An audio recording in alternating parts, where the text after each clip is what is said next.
اے بچیوں والو تمہیں مبارک ہو، اے بیٹیوں والو تمہیں مبارک ہو، اپنی بیٹیوں کو کبھی برا نہ سمجھنا۔ نبی پاک علیہ الصلوۃ والسلام فرماتے ہیں جس شخص کے بیٹی ہو وہ اسے زندہ دفن نہ کرے، اسے ذلیل نہ سمجھے، تو اللہ عز و جل اسے جنت میں داخل کر دے گا۔ ایک اور جگہ نبی پاک فرماتے ہیں اللہ اکبر، یہ حدیث تو میں کہتا ہوں ختم ہے نا، اس کے بعد الفاظ ہی نہیں بچتے۔ بہت ساری بیٹیوں کی فضیلت کی حدیث ہے، مگر یہ حدیث ادھر جا کے لگتی ہے، دل کو چھو لیتی ہے۔ سنو تو صحیح اس کے الفاظ کیا ہیں۔ اللہ کے نبی فرماتے ہیں بیٹیوں کو برا مت کہو، میں بھی بیٹیوں والا ہوں۔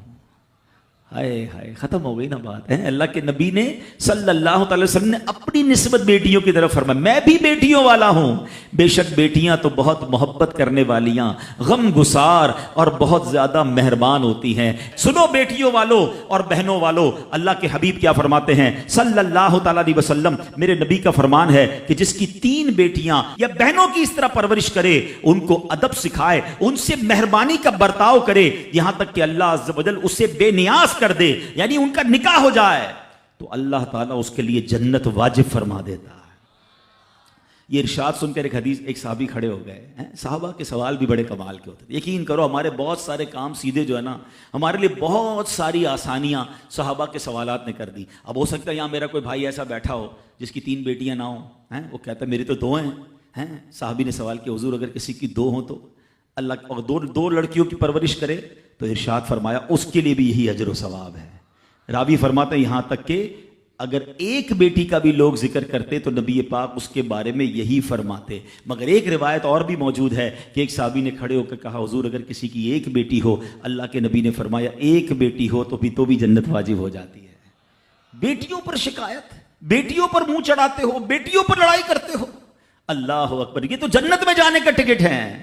تو اپنی بیٹیوں سے پیار کریں۔ اور باپ جتنے بیٹھے نا، مجھے پتا ہے وہ میری بات کی تائید کریں گے، شاید پیدائش پہ منہ چڑھایا ہوگا کسی نے، لیکن آج بھی باپ سے زیادہ کلوز بیٹی ہی ہوتی ہے۔ پیار وہ باپ سے بیٹی ہی کرتی ہے، گھر جاؤ تو بیٹی باپ کا انتظار زیادہ کرتی ہے۔ اور اسلام عورتوں کے حقوق کی شاندار انداز سے بیان کرتا ہے۔ اللہ کے نبی علیہ الصلوۃ والسلام فرماتے ہیں جب کسی کے ہاں لڑکی پیدا ہوتی ہے، سنو، گھر پہ مہمان آئے تو اچھا لگتا ہے نا، اور کوئی بڑا اہم مہمان آ جائے، کوئی بڑے بزرگ آ جائیں تو کتنا خوش ہو جاتے ہیں آپ۔ کئی ایسے بزرگ ہوں گے، کئی ایسے علماء ہوں گے، کوئی ایسی شخصیت ضرور ہوگی جس کو آپ اپنے گھر بلانا چاہتے ہوں گے، مگر آپ سوچتے ہوں گے یار وہ میرے گھر کیسے آئے گا، بہت بڑا آدمی ہے، بڑا مصروف شخص ہے، پسند تو مجھے بہت ہے مگر میں گھر نہیں بلا سکتا۔ سنو، جب تمہارے گھر بیٹی آتی ہے تو پتہ ہے کون مہمان آتا ہے؟ اللہ کے نبی فرماتے ہیں جب کسی کے ہاں لڑکی پیدا ہوتی ہے تو اللہ عز و جل فرشتوں کو گھر بھیجتا ہے۔ ہاں، آپ کے گھر فرشتے آتے ہیں اور کیا کہتے ہیں؟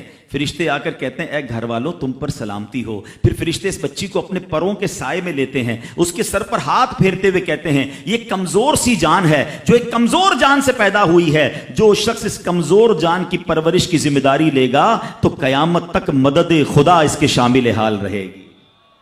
تو اب کبھی بھی بیٹیوں پر زیادتی نہیں ہونے دینی۔ ہاں، بیٹیوں کی دعائیں لو، بیٹیوں کی خدمت کرو۔ اور میں نے خود دیکھا ہے، آپ نے بھی دیکھا ہوگا، میں نے دیکھا ہے، بلکہ میں نے ایک طرح سے انٹرویو لیا ہے ایک رشتہ دار کا کہ یار آپ کی 4 بیٹیاں ہیں، 3 بیٹیاں ہیں، کہتا ہے یار جب سے بیٹیاں آئی ہیں پتہ نہیں رزق کدھر سے آ رہا ہے۔ بیٹیاں تو کیا آئی ہیں، اللہ نے رحمت کے دروازے کھول دیے ہیں، کیونکہ اس نے منہ نہیں چڑھایا۔ کچھ ہوں گے ایسے بیٹیوں والے جن کا ہاتھ تنگ ہوگا، تو غور کرو جب بیٹی ہوئی تھی تو شکر کیا تھا یا شکوہ کیا تھا؟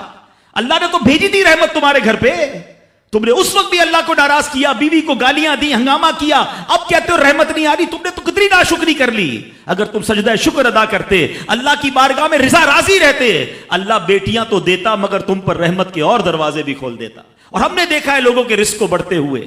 تو کبھی بیٹی کی پیدائش پر آپ نے منہ نہیں چڑھانا ہے، ہاں، نہ اپنی زوجہ کو تانے دینے ہیں، اور بیٹیوں کا خیال رکھیں، بہنوں کا خیال رکھیں۔